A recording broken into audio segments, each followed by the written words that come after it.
pošto smo svedoci da se čelnici gradske vlasti i gradskog preduzeća gradska toplana hvale izvršenom rekonstrukcijom vrevovoda, vrevovodne mreže i nove pokladnice, postavljamo pitanje. Zašto nije izvršena najavljena rehabilitacija sistema daljinskog grejanja, odnosno zašto će Zrenjaninci i ove zime daljinsko grejanje plaćati paušalno po kvadraturi stana, a ne onoliko koliko toplotne energije zaista i potroši? I zašto nam se čelnici gradske vlasti, umesto da polože račune za još jedno neispunjeno obećanje, šepure po televizijskim ekranima hvaleći se sistemom grejanja koji je u 21. veku blago rečeno prevaziđen, a pritome je i najskuplji u Srbiji.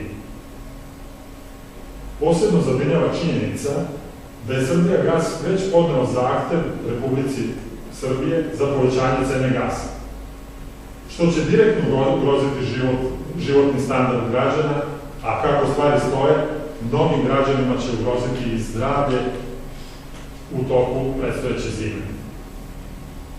Srbijagas je državno preduzeće na čijem čelu su lider zrenjaninskih demokrata Predrag Grgić u svojstvu predsednika upravnog odbora i lider vojvođanskih socijalista Dušan Bajatović u svojstvu direktora preduzeća. Podsećam da je Srbijagas u prethodnim godinama postao vlasnik nekoliko preduzeća u regionu: Staklara u Paraćinu, Agroživa i Azotara u Pančevu, Informatike u Beogradu, Kosige u Republici Srpskoj, Metanolsko-sirćetnog kompleksa u Kikindi. To su sve preduzeća gubitaši ili u postupku stečaja, što znači da Srbijagas nije investirao u profitabilne poslove, već je trošio novac da vraća dugove ovih preduzeća. To je jedinstven slučaj u svetu, da državno javno preduzeće koje stalno ističe da je u dugovima i stalno traži povećanje svog osnovnog proizvoda, gasa, troši sredstva za kupovinu drugih preduzeća gubitaša. Drugim rečima, privreda i građani Srbije plaćaju visoku cenu gasa, između ostalog i zbog nerezonskih egzibicija Srbijagasa na tržištu. Da budemo krajnje jasni, Srbijagas naplaćuje građanima i privredi visoku cenu gasa, a onda troši prikupljeni novac da kupuje firme gubitaše kako bi u njima instaliranjem partijskih funkcionera za direktore i zapošljavanjem stranačkih aktivista širio uticaj Demokratske stranke i Socijalističke partije Srbije.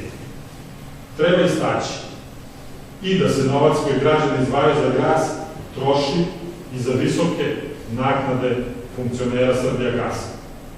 Naprimer, naknada koju lider zrenjaninskih demokrata Predrag Grgić kao predsednik upravnog odbora Srbijagasa dobija mesečno iznosi oko 1000 evra. To bi možda i bilo primereno da je stranka gospodina Grgića, koja već godinama upravlja ovom državom, stvorila uslove da i drugi obični građani mogu poštenim radom da zarade makar polovinu tog iznosa. Na kraju, postavljamo i pitanje Nenadu Čanku, koji je u jesen 2008. godine podigao veliku galamu oko postojanja gasne mafije u Srbiji. Koji su rezultati vlasti u kojoj gospodin Nenad Čanak učestvuje sa svojom strankom u borbi protiv gasne mafije?